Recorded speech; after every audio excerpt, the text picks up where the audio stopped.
Hello friends and dear students, Kavya classes online platform पे मैं Brajesh Kumar computer awareness के साथ आपका स्वागत करता हूं।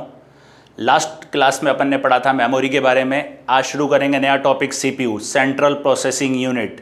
सीपीयू का जो प्रयोग होता है वो कंप्यूटर में प्रोसेसिंग के लिए किया जाता है और सीपीयू को कंप्यूटर का दिमाग भी कहा जाता है। और इसके अलावा सीपीयू में काफ़ी कुछ होता है। हर एक सिस्टम का सीपीयू अलग अलग होता है, हर एक प्रोसेसर अलग अलग होता है और सीपीयू के अंदर ही प्रोसेसर होता है जिसमें स्पीड होती है। आज देखते हैं सीपीयू।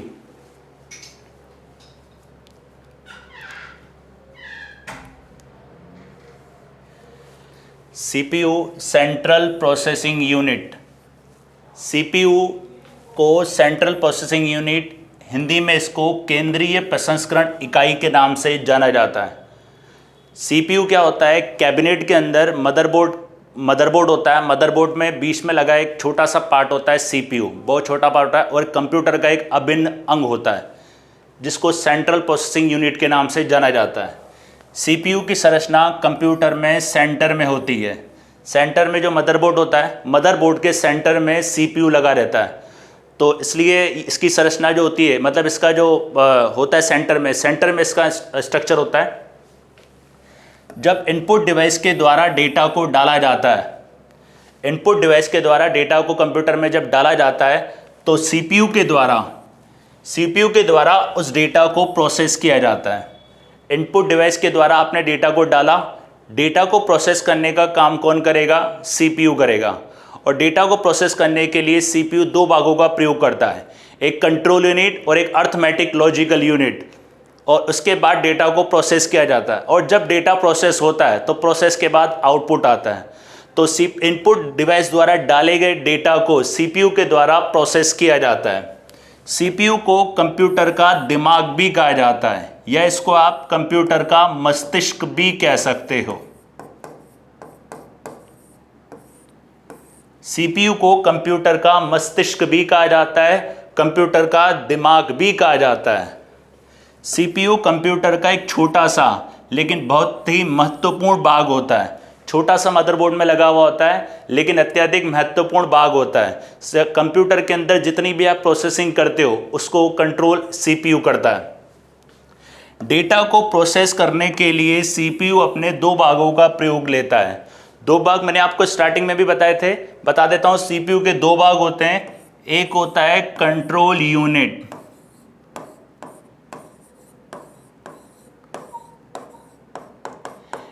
और एक होता है arithmetic logical unit.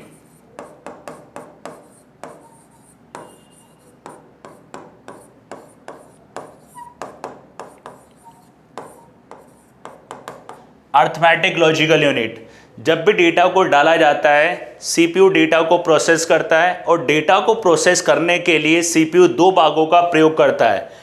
Control unit वो यूनिट होती है जो कंप्यूटर के समस्त कार्यों को करती है, जैसे कि डाउनलोडिंग, प्रोसेसिंग एक्सेट्रा। आगे इस टॉपिक के बारे में डिटेल से भी डिस्कस करेंगे। और एक होता है अर्थमेटिक लॉजिकल यूनिट जिसके अंदर समस्त गणनाएं की जाती है, कैलकुलेशन की जाती है, जैसे एडिशन, सब्सट्रैक्शन, मतलब मल्टीप्लाई, डिविजन सारी। सीपीयू को हम प्रोसेसर, सेंट्रल प्रोसेसर या माइक्रो प्रोसेसर भी कह सकते हैं। इसको सेंट्रल प्रोसेसर के नाम से भी जाना जाता है, प्रोसेसर के नाम से भी जाना जाता है और माइक्रो प्रोसेसर के नाम से भी जाना जाता है। पहला जो कॉमर्शियल माइक्रो प्रोसेसर बना था वो 1971 में बना था। पहला जो कॉमर्शियल प्रोसेसर बना था वो 1971 में बना था। और ये जो बनाया जाता है ये सिलिकॉन चिप का बना हुआ होता है, सिलिकॉन चिप का बना हुआ होता है, राइट। सीपीयू क्या होता है? Central processing unit. सीपीयू का प्रयोग कंप्यूटर में डेटा को प्रोसेस करवाने के लिए किया जाता है और सीपीयू की संरचना कंप्यूटर में केंद्र में होती है। और डेटा को प्रोसेस करने के लिए सीपीयू अपने दो भागों का प्रयोग करता है, एक कंट्रोल यूनिट और एक होती है अर्थमेटिक लॉजिकल यूनिट। और सीपीयू को कंप्यूटर का दिमाग या मस्तिष्क भी कहा जाता है। सीपीयू कंप्यूटर का महत्वपूर्ण अंग होता है और सीपीयू को सेंट्रल प्रोसेसर, माइक्रो प्रोसेसर और प्रोसेसर के नाम से भी जाना जाता है। और सीपीयू की जो पहला कॉमर्शियल सीपीयू आया था वो 1971 में आया था और यह सिलिकॉन चिप का बना हुआ होता है। अब सीपीयू के बारे में अगर कोई क्वेश्चन पूछता है तो इस प्रकार से वो पूछ सकता है, इसमें किसको कंप्यूटर का दिमाग कहा जाता है, सीपीयू को कहा जाता है। सीपीयू चिप किसकी बनी होती है, सिलिकॉन की बनी होती है। जब भी सीपीयू का टॉपिक खत्म हो जाएगा तो इसके रिगार्डिंग क्वेश्चन भी आपको बताऊंगा, फिर भी बीच बीच में किस प्रकार से क्वेश्चन बन सकता है वो भी थोड़ा सा आइडिया आपको दे दूंगा। अब सीपीयू को माइक्रो प्रोसेसर भी कहते हैं, सेंट्रल प्रोसेसर भी कहते हैं और प्रोसेसर भी कहते हैं। और पहला सीपीयू कब आया था, 1971 में। नेक्स्ट देखते हैं, सीपीयू इस तरीके से काम करता है। इनपुट डिवाइस के द्वारा कंप्यूटर में डेटा को डाला जाता है, डेटा को डाला जाता है।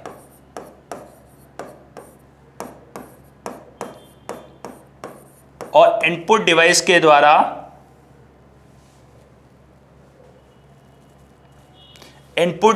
द्वारा हम अपने डेटा की सॉफ्ट कॉपी तैयार कर सकते हैं, सॉफ्ट कॉपी तैयार कर सकते हैं।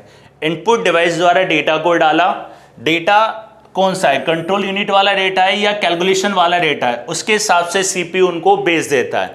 अगर कोई नॉर्मल डेटा होगा, मतलब कोई जैसे प्रोसेसिंग करनी है, प्रोसेसिंग के रिगार्डिंग कोई डेटा होगा तो उसको कंट्रोल यूनिट में डाल देगा, जैसे कि डाउनलोडिंग प्रिंटिंग का काम है तो उसको कंट्रोल यूनिट के पास भेज देगा। और अगर कोई कैलकुलेशन वाला डेटा है तो उसको अर्थमेटिक लॉजिकल यूनिट के पास भेजेगा। इसको बोलते हैं अंकगणित तार्किक इकाई।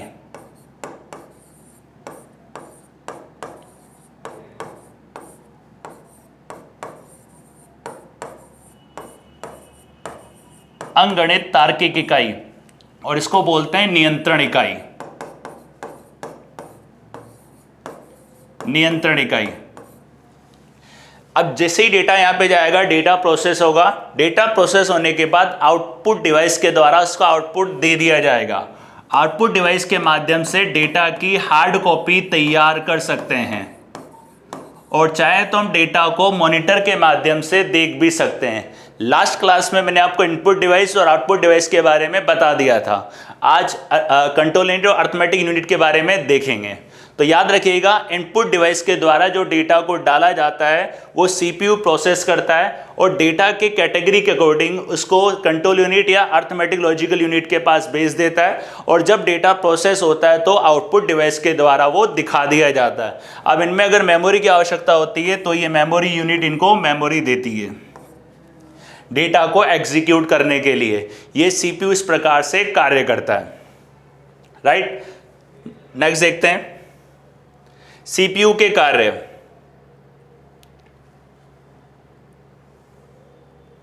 सीपीयू के कार्य, सीपीयू सभी प्रकार की डेटा की प्रोसेसिंग करता है। किसी भी प्रकार का डेटा हो उसको प्रोसेसिंग करने का कार्य सीपीयू करता है, सेंट्रल प्रोसेसिंग यूनिट।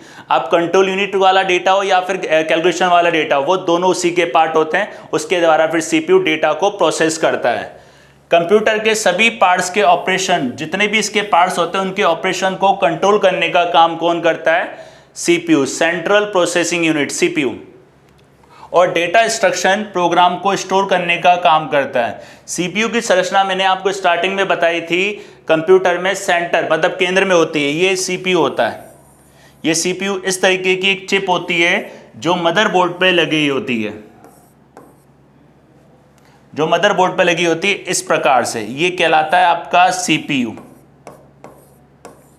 डेटा को प्रोसेसिंग करने का काम करता है और कंप्यूटर के सभी ऑपरेशंस को कंट्रोल करने का काम कौन करता है, सीपीयू, सेंट्रल प्रोसेसिंग यूनिट।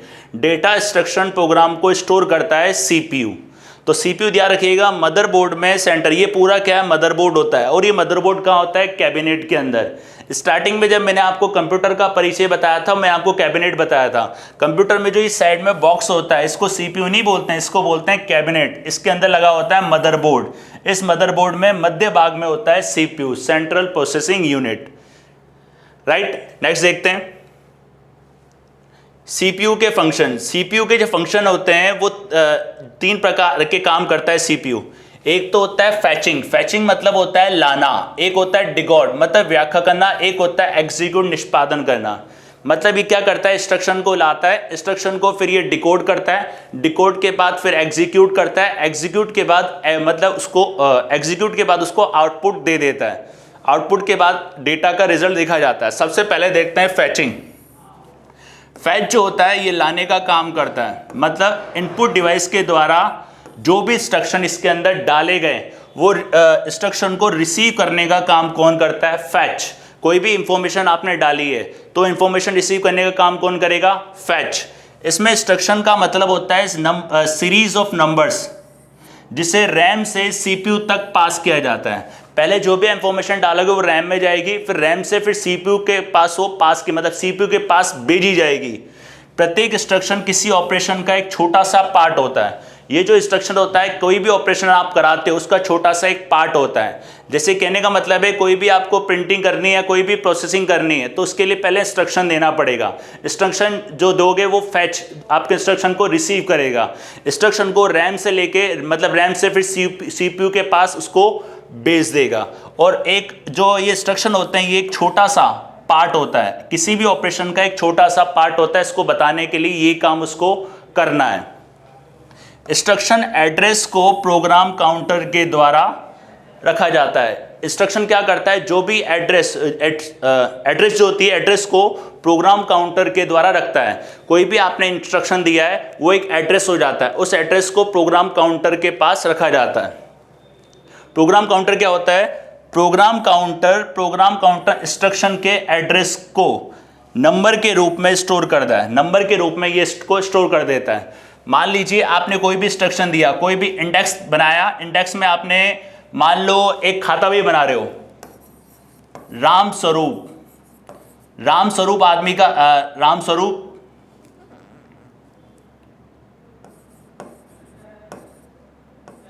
स्वरूप कोई बंदा है, इसका कोई खाता देखना है। अब इसका खाता का देखोगे, आपने एक इंडेक्स मेंटेन कर रखा है अपनी खाता बही में, उस इंडेक्स के जरिए क्या करोगे, उस इंफॉर्मेशन को लोगे।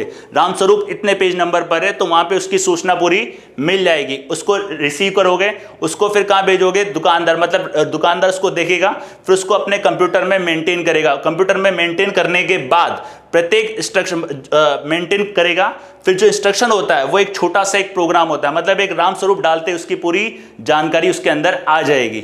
इस तरीके से जो इंस्ट्रक्शन का एड्रेस होता है उसे प्रोग्राम काउंटर के द्वारा रखा जाता है। राइट, कोई भी इंस्ट्रक्शन दिया, सिंपल सी भाषा में आपको बता देता हूं, कोई भी इंस्ट्रक्शन आपने कंप्यूटर को दिया वो फैच क्या करता है, रिसीव कर लेता है और उस इंस्ट्रक्शन को एड्रेस में कन्वर्ट कर देता है, जिसको प्रोग्राम काउंटर के द्वारा रखा जाता है। एड्रेस में बदलने के बाद उसको प्रोग्राम काउंटर के द्वारा रखा जाता है और जो प्रोग्राम काउंटर होता है इंस्ट्रक्शन के एड्रेस को नंबर के रूप में स्टोर कर देता है। इंस्ट्रक्शन दिया, इंस्ट्रक्शन से एड्रेस बनी, उस एड्रेस को नंबर में बदलने के बाद प्रोग्राम काउंटर उसको अपने पास रख लेता है, तो वो कहलाता है प्रोग्राम काउंटर। नेक्स्ट होता है डिकोड करना। प्रोग्राम काउंटर क्या करता है, इसको आगे भेज देता है इंस्ट्रक्शन, जो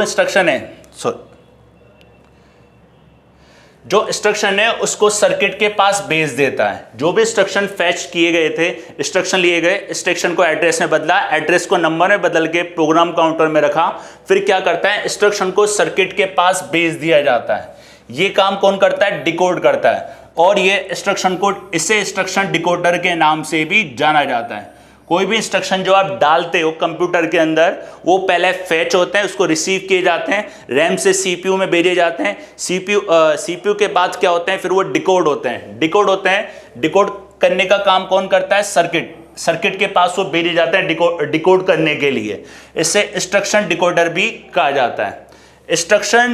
यह इंस्ट्रक्शन सिग्नल में कन्वर्ट कर दिए जाते हैं। जो भी इंस्ट्रक्शन डाले गए उसको सिग्नल में कन्वर्ट कर दिया जाता है और सिग्नल में कन्वर्ट करने के बाद सीपीयू के दूसरे पार्ट को इससे कंट्रोल किया जाता है। सीपीयू के दूसरे पार्ट्स को कंट्रोल किया जा सके, इस तरीके से इसको कन्वर्ट कर दिया जाता है। तो पहला क्या था, फैच, इंस्ट्रक्शन रिसीव किए जाते हैं, इंस्ट्रक्शन रिसीव करने के बाद उसको भेज दिया जाता है किसके पास, सर्किट के पास को सिग्नल में कन्वर्ट कर दिया जाता है ताकि सीपीयू के दूसरे पार्ट को कंट्रोल किया जा सके। उसके बाद काम होता है एग्जीक्यूट। आखिरी काम होता है एग्जीक्यूट। इसको आप निष्पादन भी बोल सकते हो। इसको निष्पादन भी एक या एक से ज़्यादा एक्शन होते हैं। इसके अंदर क्या होता है, एक या एक से ज़्यादा एक्शन को करा सकते हैं। यहाँ से इंफॉर्मेशन डिकोड ही फिर यहाँ पे आएगी, फिर डिकोडेड इंस्ट्रक्शन को उसके संबंधित पार्ट्स में ट्रांसफर कर देता है, राइट। जैसे कि आपको कोई प्रिंट निकालना है, प्रिंट के लिए आपने इंस्ट्रक्शन दिया, इंस्ट्रक्शन किसने लिया, फैच ने इंस्ट्रक्शन लिया, उस इंस्ट्रक्शन को सीपीयू से संबंधित पार्ट्स के पास भेज दिया, मतलब किसने करा, डिकोड। उस डिकोड किया गया, डिकोड के बाद किसको एग्जीक्यूट कर दिया गया, एग्जीक्यूट ने क्या करा, जो आपने इस इंस्ट्रक्शन को डिकोड करा है उसको डिकोड करने के बाद सीपीयू से संबंधित पार्ट्स के पास भेज देगा। और एक्शन कंप्लीट होने के बाद रिजल्ट को इंटरनल सीपीयू रजिस्टर में राइट कर लेता है। अब जो भी ये एग्जीक्यूट हो गया, एग्जीक्यूट होने के बाद वो इंस्ट्रक्शन आपको आउटपुट के द्वारा दिख जाती है, उसका रिजल्ट आ जाता है। या फिर अगर कोई प्रिंट निकालना है तो प्रिंट निकल जाता है और सामने स्क्रीन पे उसको देख भी सकते हो। तो इस तरीके से सीपीयू के कार्य होते हैं। याद रखिएगा, पहला होता है फैचिंग। फैचिंग का काम होता है इंस्ट्रक्शन को रिसीव करना, इंस्ट्रक्शन को रिसीव करने के बाद रैम से उसको सीपीयू में भेजना, फिर वहां से इंस्ट्रक्शन को एड्रेस में बदल के, फिर एड्रेस नंबर में बदल के प्रोग्राम काउंटर के पास रखा जाता है। फिर प्रोग्राम काउंटर के पास रखने के बाद फिर आता है डिकोड के पास। अब जो इंस्ट्रक्शन है उसको सर्किट के पास भेज दिया जाता है। सेकंड काम होता है डिकोड करना, जिसे इंस्ट्रक्शन डिकोडर भी कहा जाता है, और ये सिग्नल को कन्वर्ट कर दिया जाता है और सीपीयू के दूसरे पार्ट्स को भी कंट्रोल करता है। फिर तीसरा काम जो होता है वो होता है एग्जीक्यूट करने का काम होता है। एक से ज़्यादा एक्शन को एग्जीक्यूट करता है और डिकोड इंस्ट्रक्शन को उसके संबंधित पार्ट्स के पास ट्रांसफर कर देता है। तो और रिजल्ट जो आता है वो मॉनिटर पर रिजल्ट दिखा दिया जाता है, और बाकी जो होता है वो सीपीयू उसको रजिस्टर में राइट कर लेता है, मतलब अपने रजिस्टर में लिख लेता है ये काम हो चुका है, राइट। तो इस तरीके से सीपीयू 3 प्रकार के काम करता है, फैचिंग, डिकोडिंग एंड एग्जीक्यूटिंग। नेक्स्ट देखते हैं। इसके बाद सीपीयू और इसके बाद आता है प्रोसेसर। प्रोसेसर सीपीयू में लगी एक चिप होती है, सीपीयू में लगी एक चिप होती है जिसका यूज प्रोसेसिंग के लिए किया जाता है। प्रोसेसर सीपीयू में लगी एक चिप होती है जिसका यूज प्रोसेसिंग के लिए किया जाता है। जो सीपीयू होता है, सीपीयू की जो प्लेट होती है उस पर ये अटैच होती है, ये प्रोसेसर कहलाता है, ये उस पर क्या अटैच होता है। और प्रोसेसर सीपीयू कंप्यूटर का एक प्रमुख अंग होता है। जितनी भी आप प्रोसेसिंग करवाते हो वो सारी कौन करता है, प्रोसेसर करता है। प्रोसेसर सीपीयू के अंदर ये अटैच होता है। कंप्यूटर के अंदर हो रही सारी गतिविधियों की खबर इसके पास होती है। कंप्यूटर के अंदर जितनी भी प्रोसेसिंग होती है वो सारी की सारी प्रोसेसिंग की जो इंफॉर्मेशन होती है वो प्रोसेसर के पास होती है। तो ध्यान रखिएगा, प्रोसेसर जो होता है वो सीपीयू में ही अटैच होता है। यह सीपीयू के सॉकेट में ही अटैच किया जाता है। सीपीयू का जो सॉकेट होता है उसके अंदर ही बैक साइड में ही अटैच होता है प्रोसेसर, तो उसमें ही अटैच किया जाता है। प्रोसेसर की गति को गीगाहर्ट्ज में मापा जाता है, गीगाहर्ट्ज में इसकी गति को मापा जाता है। मार्केट में अलग अलग वैरायटी के प्रोसेसर होते हैं, जितना ज़्यादा प्रोसेसर का एडवांस वर्जन लोगे उतना ज़्यादा वो कॉस्टली हो जाएगा। तो याद रखिएगा, प्रोसेसर सीपीयू में लगी एक चिप होती है जिसका यूज प्रोसेसिंग के लिए किया जाता है, और यह एक कंप्यूटर का प्रमुख अंग होती है। और ये कंप्यूटर की सारी गतिविधियों एक्टिविटीज़ की खबरों को बारे में, मतलब एक्टिविटीज़ की खबरों को देखती है या उसके पास होती, जो भी एक्टिविटी कंप्यूटर के अंदर होती है प्रोसेसिंग के रिगार्डिंग, वो सारी खबर प्रोसेसर के पास होती है। और ये सीपीयू की सॉकेट से ही अटैच होता है, उसके सॉकेट से ये जुड़ा हुआ होता है, और इसकी जो गति होती है वो गीगाहर्ट्ज में मापी जाती है। मार्केट में अलग अलग प्रकार के सीपीयू होते हैं, प्रोसेसर होते हैं, बताऊंगा। प्रोसेसर के अंदर जो एक होता है वो होता है कोर जो होता है, कोर प्रोसेसर एग्जीक्यूशन के लिए जिम्मेदार होता है। कोई भी काम कंप्यूटर के अंदर प्रोसेस होता है वो काम कौन करता है, प्रोसेसर होता है। प्रोसेसर के अंदर जितनी भी एग्जीक्यूशन होगी वो कौन करेगा, कोर करेगा। कोर होता है एक, आप बोल सकते हो प्रोसेसर का दिमाग या प्रोसेसर का ब्रेन के नाम से भी इसको जाना जाता है। अगर किसी प्रोसेसर में एक कोर है तो वो एक टाइम पे एक ही टास्क करेगा। जैसे कोई प्रोसेसर सिंगल कोर है तो एक टाइम पे एक ही टास्क करेगा। Dual core, quad core, hexa core और भी आते हैं। तो इस तरीके से कोर को मापा जाता है, एक कोर एक टाइम पे एक ही काम करेगा। प्रोसेसर में उसकी कैपेसिटी के अनुसार अलग अलग कोर होते हैं। एक सामान्य प्रोसेसर में एक सिंगल कोर होता है। एक जो प्रोसेसर होता है उसकी कैपेसिटी के अनुसार अलग अलग कोर होते हैं। एक सामान्य की बात करें तो सिंगल कोर होता है। मार्केट में काफ़ी सारे हैं, जैसे कि dual core, hexa core, octa core, quad core, इस पर quad core, octa core, Deka core ये अवेलेबल है मार्केट में। जैसे जैसे उसका वर्जन बढ़ता जाएगा वैसे वैसे इसका काम करने की परफॉर्मेंस भी बढ़ती जाएगी। कोर प्रोसेसर में लगा कोर प्रोसेसर का मध्य में लगा एक इम्पोर्टेंट पार्ट होता है। मतलब ये जो प्रोसेसर मैंने आपको बताया था, ये प्रोसेसर जो बताया था उसके बीच में, ये भी उसके बीच में होता है, तो उसके बीच में लगा एक पार्ट होता है। इस तरीके से पूरा होता है। ये पहला वाला जो पार्ट होता है वो सीपीयू होता है, उसके पीछे लगा रहता है प्रोसेसर, उसके बीच में लगा रहता है कोर। इस तरीके से इसके अंदर मिलेंगे आपको डॉट्स डॉट्स कोर। कंप्यूटर के अंदर जितनी भी एग्जीक्यूशन होती है उसके लिए कोर जिम्मेदार होता है। और यदि किसी प्रोसेसर में एक सिंगल कोर है तो इसका मतलब ये होता है वो एक टाइम पे एक ही टास्क करेगा। और कोर की कैपेसिटी, कोई भी प्रोसेसर की कैपेसिटी अलग अलग कोर के आधार पर मापी जाती है। अलग अलग जितने भी कोर होंगे उसके आधार पर प्रोसेसर की कैपेसिटी को मापा जाता है। एक सामान्य प्रोसेसर सिंगल कोर का होता है। कोर प्रोसेसर के मध्य का एक भाग होता है, या इसको एक इंपॉर्टेंट पार्ट आप कह सकते हो प्रोसेसर का, जिससे प्रोसेसर का ब्रेन भी कहते हैं या प्रोसेसर का दिमाग भी कहते हैं। तो याद रखिएगा, प्रोसेसर में जो कोर होता है वो एग्जीक्यूशन, जितनी भी प्रोसेसिंग एग्जीक्यूशन होगी, निष्पादित होगी, उसके लिए जिम्मेदार होता है कोर।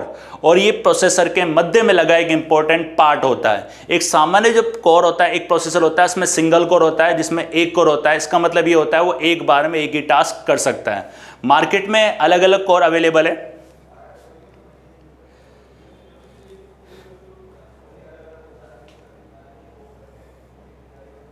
जैसे कि सिंगल कोर के अंदर एक कोर होता है, मल्टीटास्किंग को सपोर्ट नहीं करता है। ये काफ़ी पुराना है। आजकल आप देखते हो ड्यूल कोर आता है। ड्यूल कोर के अंदर नंबर ऑफ कोर 2 होते हैं, मतलब 2 दिमाग आप बोल सकते हो। मल्टीटास्किंग को ये सपोर्ट करता है। क्वाड कोर, जैसे कि ड्यूल कोर होता है, वीडियो ग्राफिक्स वगैरह के लिए इसका प्रयोग किया जाता है।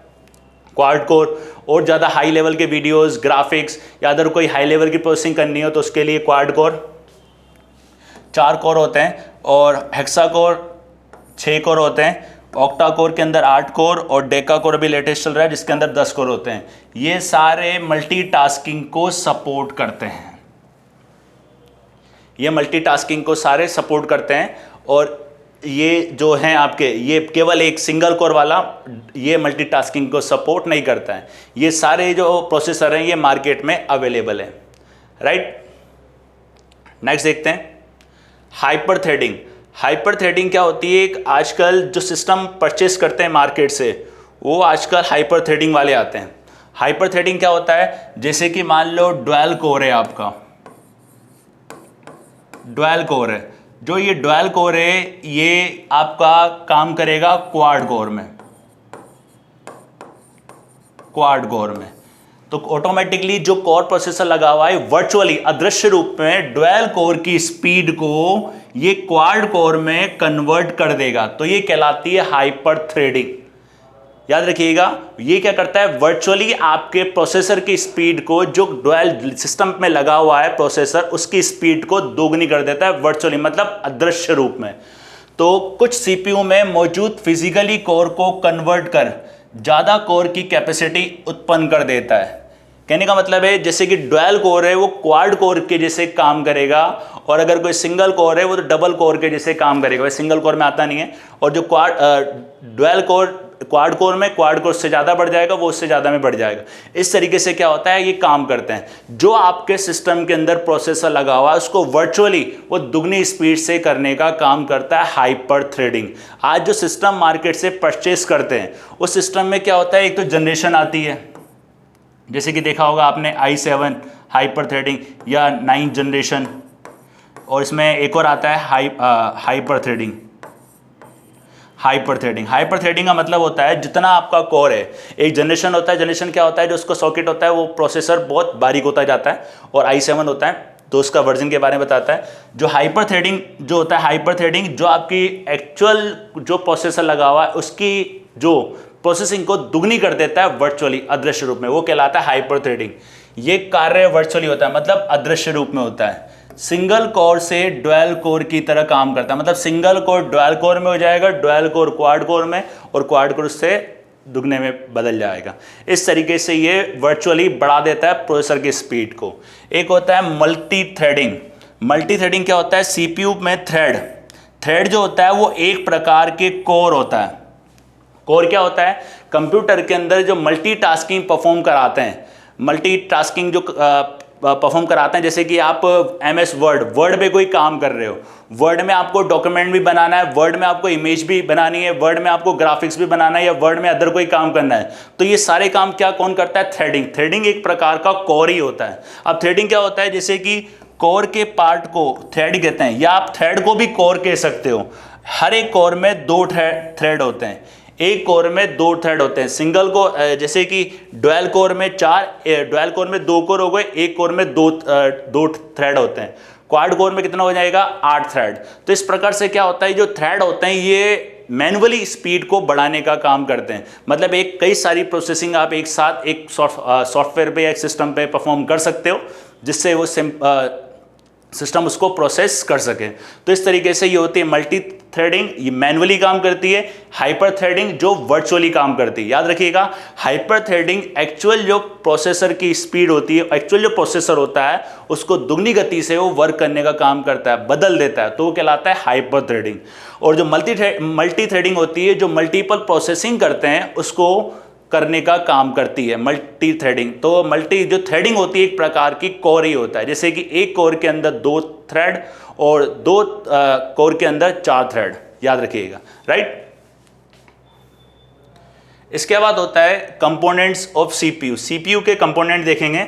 सीपीयू मैंने आपको बताया था, सीपीयू डेटा को प्रोसेस करने के लिए अपने 2 भागों का प्रयोग करता है।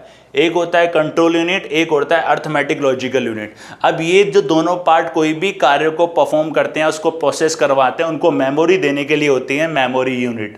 मेमोरी के बारे में मैं आपको पढ़ा चुका हूँ। देखेंगे कंट्रोल यूनिट और अर्थमेटिक लॉजिकल यूनिट के बारे में। इसको हिंदी में नियंत्रण इकाई भी कहते हैं और इसको अंकगणित तार्किक इकाई भी कहते हैं। Control unit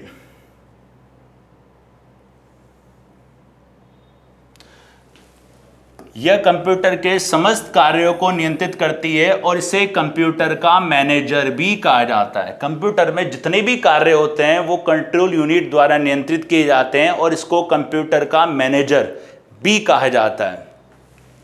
control unit memory, logical unit, input और आउटपुट डिवाइस को बताता है कि किसी प्रोग्राम से प्राप्त निर्देशों को किस प्रकार पालन करना है। ये क्या करता है, जितने भी लॉजिकल इनपुट आउटपुट डिवाइस जो डिवाइस है उनको ये बताता है कि किस तरीके से काम करना है, किस तरीके से निर्देश देना है। जैसे कि आप प्रिंट देते हो तो किस तरीके से आपको प्रिंट देना है, प्रिंट की सेटिंग वगैरह किस तरीके से ऑटोमेटिकली प्रिंट निकल जाए, तो ये काम कौन करता है? Control unit. सारे काम जो कंप्यूटर में प्रोसेसिंग रिगार्डिंग होते हैं वो कंट्रोल यूनिट करता है। कंट्रोल यूनिट मेन मेमोरी में स्टोर किए गए प्रोग्राम को इलेक्ट्रॉनिक सिग्नल में बदल देता है। ये क्या करता है, कंप्यूटर के अंदर जितने भी कंप्यूटर की यूनिट मेमोरी में स्टोर किए गए जितने भी प्रोग्राम होते हैं उनको इलेक्ट्रॉनिक सिग्नल में बदलने का काम करता है, कन्वर्ट करके, और सिस्टम से दूसरी यूनिट के कार्यों के लिए सक्रिय करता है। मतलब उसको इलेक्ट्रॉनिक सिग्नल्स में बदल देता है और दूसरी यूनिट में अगर वो काम जाएगा, जैसे कि एक यूनिट से कन्वर्ट होकर दूसरी यूनिट में काम जाएगा, दूसरी यूनिट में कार्य करने के लिए उसको सक्रिय करता है। मान लीजिए आपने कोई प्रिंट दिया, प्रिंट देने के लिए आपने इनपुट का प्रयोग किया, इनपुट के द्वारा आपने प्रिंट दिया, तो प्रिंट जो आपने दिए काम किसने किया? कंट्रोल यूनिट ने करा। फिर प्रिंट जो जाएगा, प्रिंट दिया आपने, अब उसको मालूम है आगे प्रिंटर पड़ा हुआ है। अब ये जो आपने प्रिंट दिया है, अब इसको इलेक्ट्रॉनिक सिग्नल में कन्वर्ट करके आगे वाली जो डिवाइस है प्रिंटर, उसको ये एक्टिव कर देगा। जैसे आप प्रिंट दोगे ऑटोमेटिकली प्रिंटर के पास चला जाएगा, प्रिंट उसको प्रिंट में निकाल लेगा। इस तरीके से जो काम होता है ये पूरा काम कौन करता है? कंट्रोल यूनिट करता है। इनपुट डिवाइस के द्वारा आपने प्रिंट डाला, उस प्रिंट के अंदर जो आपने स्टोर किया, मेमोरी में जो स्टोर किया, उसको वो जो प्रोग्राम दिया प्रिंट का, उसको इलेक्ट्रॉनिक सिग्नल में कन्वर्ट कर देता है और सिस्टम की दूसरी यूनिट प्रिंटर के मतलब प्रिंटर के पास, प्रिंटर को ये सक्रिय कर देता है, हाँ भाई ये प्रिंटिंग आने वाली है। तो इस तरीके से फिर क्या आता है, आखिरी में आउटपुट आ जाता है। मतलब आप बोल सकते हो ये हार्ड कॉपी के रूप में बता देता है। तो इस तरीके से काम कौन करता है, control unit. Control unit main memory में स्टोर किए गए सारे प्रोग्राम को इलेक्ट्रॉनिक सिग्नल में कन्वर्ट करता है और सिस्टम की दूसरी यूनिट को कार्यों के लिए सक्रिय करता है, मतलब दूसरी यूनिट को उस कार्य के लिए एक्टिव बना देता है, मतलब एक्टिव करता है। सिस्टम को पावर प्रदान करता है और कंप्यूटर के सभी भागों में तालमेल बनाकर प्रोग्राम का ठीक काम कराना इस कंपोनेंट का काम होता है।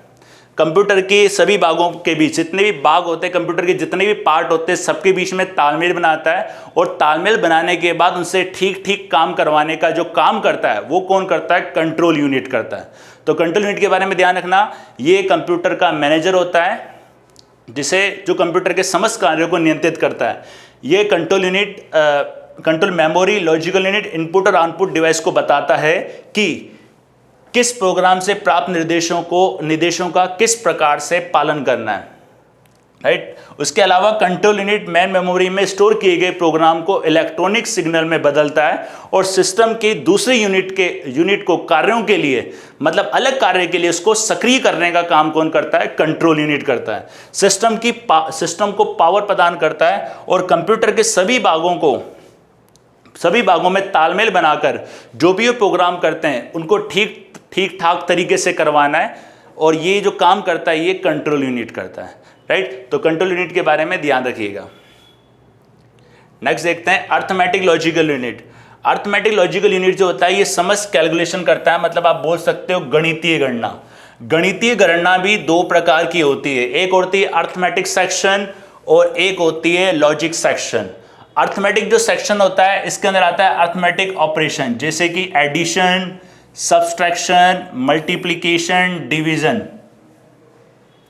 ये सारे होते हैं कौन से, अर्थमेटिक, मतलब आप बोल सकते हो गणितीय गणनाएं। और एक होती है लॉजिक, ठीक है, तार्किक बोल सकते हो, तार्किक। लॉजिक ऑपरेशन में कंपेयर, तुलना करने का काम करता है, सिलेक्टिंग का काम करता है, मैचिंग का काम करता है और मर्जिंग ऑफ डेटा करने का काम करता है। अर्थमेटिक लॉजिकल यूनिट का जो प्रयोग किया जाता है प्रोसेसिंग के लिए वो गणितीय गणना के लिए किया जाता है, मतलब मैथमेटिक्स कैलकुलेशन के लिए किया जाता है। मैथमेटिक्स कैलकुलेशन जो होती है वो दो प्रकार की होती है, एक होती है अर्थमेटिक सेक्शन, एक होती है लॉजिकल सेक्शन।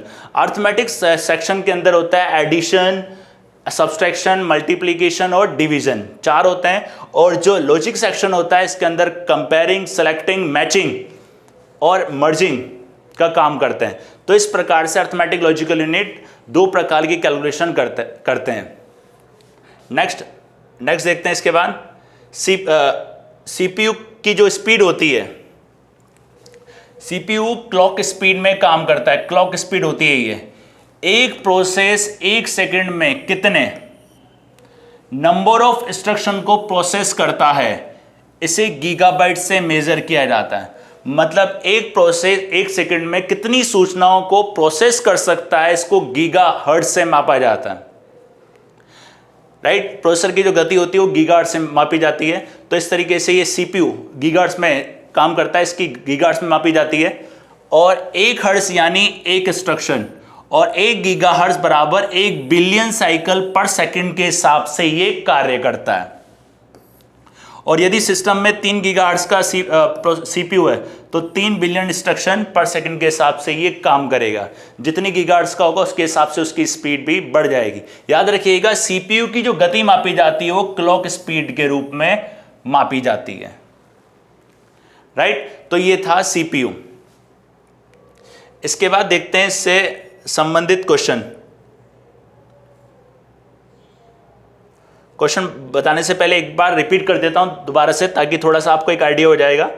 आराम से देखिएगा, फिर इसके जो क्वेश्चंस हैं वो आप इजीली आसानी से कर पाओगे। ये सीपीयू होता है, सीपीयू के सेंट्रल प्रोसेसिंग यूनिट, कंप्यूटर के अंदर केंद्र में इसकी संरचना होती है और कंप्यूटर में एक केंद्र में होता है, इसको कंप्यूटर का दिमाग भी कहा जाता है। और जो पहला कॉमर्शियल प्रोसेसर आया था ये 1971 में आया था। इसको प्रोसेसर, सेंट्रल प्रोसेसर या माइक्रो प्रोसेसर के नाम से भी जाना जाता है। कंप्यूटर का दिमाग भी इसको कहते हैं, कंप्यूटर का मस्तिष्क भी इसको कहा जाता है। इस तरीके से काम करता है। इनपुट डिवाइस द्वारा डेटा को डाला जाता है, सीपीयू द्वारा डेटा को प्रोसेस किया जाता है। डेटा को प्रोसेस करने के लिए सीपीयू दो भागों का प्रयोग करता है, कंट्रोल यूनिट और अर्थमेटिक लॉजिकल यूनिट। और डेटा जब प्रोसेस होता है उसका आउटपुट डिवाइस द्वारा उसका आउटपुट दिया जाता है। सीपीयू में जो कार्य होते हैं डेटा प्रोसेसिंग का कार्य करता है और सभी ऑपरेशन जितने भी कंप्यूटर के पार्ट्स के ऑपरेशन होते हैं उनको कंट्रोल करने का काम करता है। डेटा इंस्ट्रक्शन को प्रोग्राम को स्टोर करता है। इस प्रकार से मदरबोर्ड होता है, ये सीपीयू होता है, ये वाली चिप जो होती है ये होती है जिसमें लगी होती है। इस तरीके से ये होता है आपका। इसके जो फंक्शन होते हैं, तीन बेसिक फंक्शन होते हैं। फैचिंग, इंस्ट्रक्शन को रिसीव करना, डिकोड, इंस्ट्रक्शन को डिकोड करना, एग्जीक्यूट, डिकोड करके उसको फिर एग्जीक्यूट करना, एग्जीक्यूट के बाद आउटपुट देना। ये इसके काम होते हैं, डिकोड, एग्जीक्यूट। प्रोसेसर सीपीयू के अंदर अटैच होता है, अलग से लगा होता है, जिसका काम प्रोसेसिंग का, मतलब सारी प्रोसेसिंग यही करता है। और कंप्यूटर का एक प्रमुख अंग होता है और सारी गतिविधियां जितनी भी होती हैं उसके अंदर ये काम करता है। सारी गतिविधियों की खबरें इसके पास होती है, जो भी एक्टिविटी होती है, और इसकी जो गति होती है वो गीगाहर्ट्ज़ में मापी जाती है। प्रोसेसर के अंदर कोर होता है, कोर को प्रोसेसर का दिमाग भी कहा जाता है। कोर एग्जीक्यूशन, जितना भी प्रोसेसर के अंदर एग्जीक्यूशन होता है वो एग्जीक्यूशन का काम कौन करता है? कोर करता है। और अगर किसी प्रोसेसर में एक सिंगल कोर है तो इसका मतलब ये होता है ये एक टाइम पे एक ही टास्क को परफॉर्म करेगा, राइट। और हर एक सिस्टम की प्रोसेसर की कैपेसिटी के अनुसार, उसकी कैपेसिटी के अनुसार अलग अलग कोर होते हैं। ये इस प्रकार के कोर होते हैं। सिंगल कोर मतलब नंबर ऑफ कोर एक होता है, मल्टीटास्किंग को सपोर्ट नहीं करता है, इसमें एक बार में एक ही टास्क कर सकते हो। लेकिन जो आजकल मार्केट में अवेलेबल हैं वो सारे मल्टीटास्किंग को सपोर्ट करते हैं। अब डिपेंड करता है आपके किस कारण, मतलब किस कार्य के लिए, किस वर्क के लिए आपको सिस्टम चाहिए, उसी के हिसाब से आप प्रोसेसर का प्रयोग कर सकते हो। हाइपर थ्रेडिंग होती है जो प्रोसेसर को वर्चुअली दुगना कर देता है। जैसे डुअल कोर है तो क्वाड कोर कर देगा, सिंगल कोर है तो डुअल कोर कर देगा। मल्टी थ्रेडिंग क्या होती है? जो मल्टीपल प्रोसेसिंग होती है उसके लिए एक सहायक होता है। एक कोर के अंदर दो थ्रेडिंग होती है और दो कोर के अंदर 4 थ्रेडिंग होती है। सीपीयू के जो पार्ट होते हैं, control unit, arithmetic logical unit, memory unit. Memory अपन ने पढ़ लिया था। Control unit, arithmetic logical unit के बारे में देखेंगे। कंट्रोल यूनिट जो होती है कंप्यूटर के समस्त कार्यों को नियंत्रित करती है। इसे कंप्यूटर का मैनेजर भी कहा जाता है। और कंप्यूटर के अंदर, मेमोरी के अंदर जो भी प्रोग्राम को इलेक्ट्रॉनिक सिग्नल्स में कन्वर्ट करती है और दूसरी यूनिट के कार्यों के लिए एक दूसरे पार्ट को सक्रिय करने का काम करती है। सिस्टम की पावर, ये सिस्टम को पावर प्रदान करती है और सभी पार्ट के बीच में तालमेल बिठाती है और ठीक ठाक काम करना, जो पार्ट ठीक ठाक काम कर रहे हैं उनको ये कंट्रोल करने का काम करता है। सभी तालमेल बनाकर प्रोग्राम के ठीक ठाक काम कराने का जो कार्य है वो कंट्रोल यूनिट करता है। अर्थमेटिक लॉजिकल यूनिट, इसमें समस्त गणितीय गणनाओं को काम किया जाता है। अर्थमेटिक जो होता है, एक दो प्रकार की इसमें गणनाएं होती है, एक होती है अर्थमेटिक, एक होती है लॉजिक। अर्थमेटिक के अंदर एडिशन, सब्सट्रैक्शन, मल्टीपल डिवीजन को परफॉर्म किया जाता है। और एक होती है लॉजिक सेक्शन जिसके अंदर कंपेयरिंग, सेलेक्टिंग, मैचिंग और मर्जिंग डेटा को परफॉर्म किया जाता है। सीपीयू की जो स्पीड होती है वो क्लॉक स्पीड होती है। एक प्रोसेस 1 सेकंड में कितने नंबर ऑफ इंस्ट्रक्शन को प्रोसेस करता है, ये गीगाहर्ट्ज़ पर, इसकी जो गति मापी जाती है वो गीगाहर्ट्ज़ से मेजर की जाती है। 1 हर्ट्ज़ बराबर 1 इंस्ट्रक्शन, 1 गीगाहर्ट्ज़ बराबर 1 बिलियन इंस्ट्रक्शन साइकिल, मतलब साइकिल पर सेकंड। 1 बिलियन साइकिल पर सेकंड के हिसाब से ये काम करती है। अब इसमें क्वेश्चन देखते हैं, देखिएगा इसमें से कौन सा सीपीयू है? चिप, बॉक्स, पेरिफेरल, या इसमें से कोई नहीं। Which of this is CPU, chip, box and peripheral?